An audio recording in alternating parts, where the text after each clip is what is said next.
Hello दोस्तों, कैसे हैं आप सब।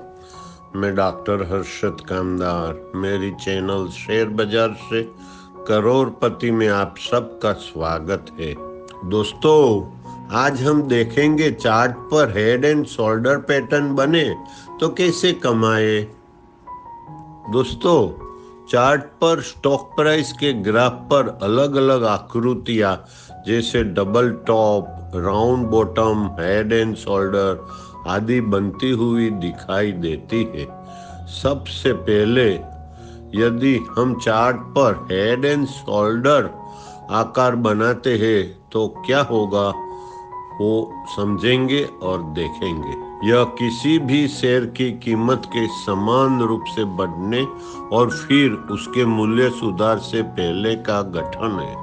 यह पैटर्न तब बनता है जब बाजार तेजी के दौर में चला जाता है और अत्यधिक खरीदारी की स्थिति पैदा हो जाती है। फिर भी लोग उसी स्टॉक को खरीदने के लिए दौड़ रहे होते हैं। फिर सुधार के बाद कीमत पूरी तरह से टूटने लगती है, जिसमें पूर्ण उछाल को पागलपन कम होने से पहले की ऊंचाई माना जा सकता। चार्ट के आकार को देखने पर हमें बीच में एक सिर और दोनों ओर दो कंधे दिखाई देते, जैसा कि चित्र में दिखाया गया है। सबसे पहले बाईं ओर कीमत में उछाल से बनता है, उसके बाद करेक्शन आते ही कीमत नेक लाइन तक नीचे चली जाती है, लेकिन फिर भी तेजी का उन्माद बाजार में ऊंची कीमतों को दर्शाता है, जिससे एक हेड बनता है।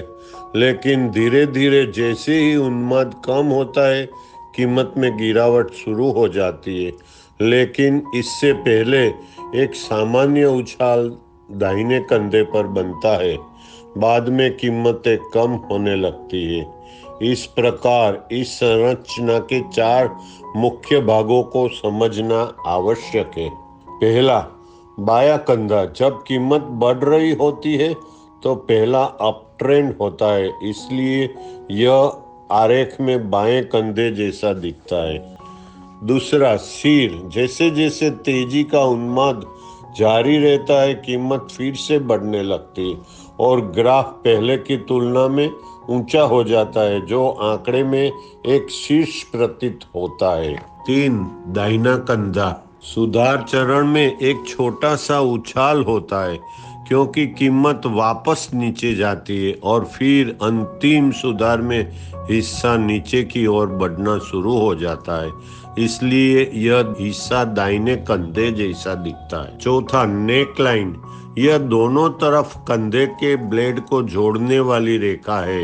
इस रेखा का ढलान या तो ऊपर की ओर होता है अथवा नीचे की ओर, जिससे मंदी की गंभीरता का अंदाज लगाया जा सकता है। इस पैटर्न पर व्यापार कैसे करें? एक बार जब एक प्रमुख और विक्रेता बन जाता है तो यह निर्धारित होता है कि शेयर की कीमत नीचे जाने वाली है। इसलिए जब दाहिने कंधे के गठन पर कीमत गिरना शुरू हो जाती है तो एक अल्पकालिक व्यापारी नीचे गिर सकता है, जिसका स्टॉप लॉस दाहिने कंधे के शीर्ष तक रखा जा सकता है। अवरोही स्टॉक का पहला लक्ष्य नेक लाइन से दाहिने कंधे के सिर तक की दूरी हो सकता है और दूसरा लक्ष्य नेक लाइन के सिर के शीर्ष तक की दूरी हो सकता है, जैसा कि चित्र में दिखाया गया है। यदि लंबी अवधि के निवेशक अपनी परिसंपत्तियों पर मुनाफा ले रहे हैं तो बाएं कंधे के बाद बाउंस हेड बनने पर शीर्ष के आसपास मुनाफा बुक करना जरूरी होगा, क्योंकि बाद में स्टॉक की कीमत कम हो जाएगी। इस प्रकार अल्पकालिक और दीर्घकालिक निवेशक भविष्य की स्थितियों के आधार पर ट्रेड स्थापित करके बड़ी मात्रा में पैसा कमा सकते हैं, जो एक साधारण हेड और विक्रेता चार्ट पर बनते हैं। दोस्तों, इस तरह आपने समझ लिया ने कि चार्ट पर अगर हेड एंड शोल्डर की चित्र दिखने लगे तो आप उसमें व्यापार करके कैसे पैसे बना सकते हैं। समझ गए ने दोस्तों मेरी ये वीडियो अगर आपको अच्छी लगी हो तो इसे लाइक करना, दूसरों को शेयर करना और मेरी चैनल को सब्सक्राइब करना ना भूलें।